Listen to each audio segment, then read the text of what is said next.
Hey y'all, welcome back to my channel, Kingdom Confirmations. If this is your first time, welcome. If this is your second, third, fourth time, welcome.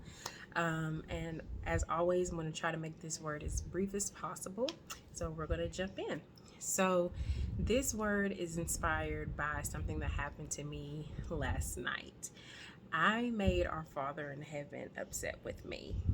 And it's because during my prayer time with him, I was asking him over and over again to reveal something to me. And I was doing it in like a begging type manner. And he was like, girl, stop. Like, stop.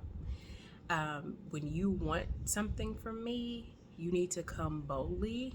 You need to come with power and courage. But also, you need to come with faith, first and foremost.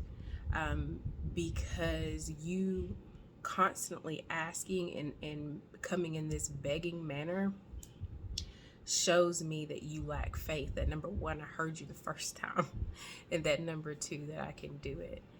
And yeah, I had to sit with that. And so I went to bed. Of course, I asked him for forgiveness for that. Went to bed, and he gave me very specific information. I'm not going to share that here because it'll take up too much time, but he gave me very specific information that he wanted me to share with you all today.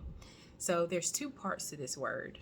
That's the first part, what I just told you, that if you are seeking God for something, make sure that you are actually approaching him with of course with respect and with reverence, but with confidence and with the power that he's actually placed inside of every one of us. This shows him that you actually have faith, that he can do what it is that you are asking for, that he can move on your behalf in that way.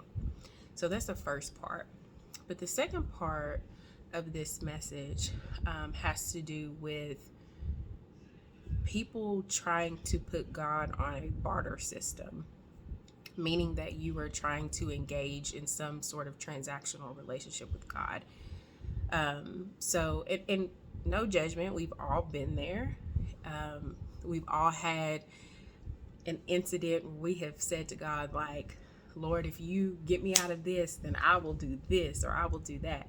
That's transactional.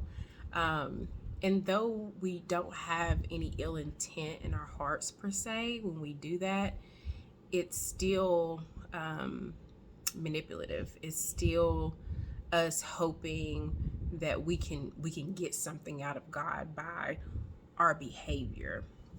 And so there are two books in the Bible that he led me to, and I'm gonna tell you all because I want you to go read it. But what's happening is when we are engaging in this barter system or transactional behavior with God, we are living under the law of Moses, aka the Ten Commandments. And when God sent his son Jesus to die for us, we stopped living under that law.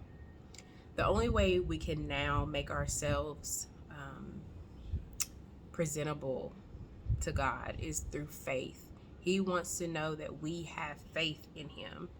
So there's nothing, and God has already released me to do a word like this not that long ago, but the fact that he's bringing it up again, there's clearly somebody that really needs to hear it, and I needed to hear it, because sometimes, like I said, we do it unintentionally, not even aware that we're doing it. But I want you all to take this word and listen to it and examine yourself and ask yourself, am I essentially living under the law of Moses? Am I trying to engage in this religious, ritualistic type of behavior that if I check off this box and say that I did this, I prayed 5 times a day, I paid my tithes, I this, I that, like, now God bless me. Am I living that way? I may not say it out, just say it out like that, but is there any part of you that has that expectation?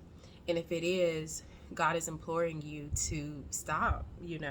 Again, it's not judgment, but it's recognizing, like, if that is something you are engaging in, it's time to change it.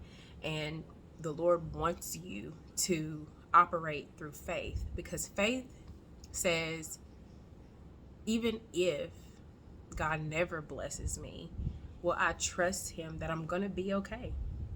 Like, I don't have to engage in this ritualistic, habitual type of behavior to check a box and say that, to check this box and say I did X, Y, and Z. God doesn't operate that way. If he's going to bless you, he's going to bless you based off of his own merit, his own grace, his own mercy.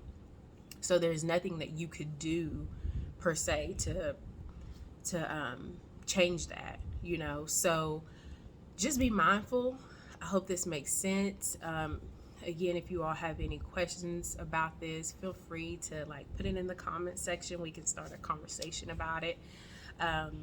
But I just hope this helps somebody. Remember, you make yourself acceptable to God, not by living under the law, right? It's by showing yourself approved, by showing God that you have faith in who he is. You have faith in his son, Jesus Christ, that you know him, right? And so, as always, I have a word for you all to read. This will be from Galatians chapter 3. Just read all of chapter 3. And then Romans chapter 9, verse 31 through 33. And before I go, I do want to say that, again, the 10 Commandments, I'm not saying that it's not important. I'm not saying that, again, we shouldn't still reference it, or that it still shouldn't be a part of, our Christian dialogue, I guess you can say. But again, that's not what we're really living under. That doesn't give you clearance to go out and just sin and do whatever you want to do. But again, that's not what makes you acceptable to God. God doesn't.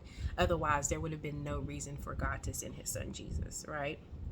So I just want you to know that. And again, I hope this is confirmation for somebody. And until next time, I love you all so very much, and God bless you. Bye.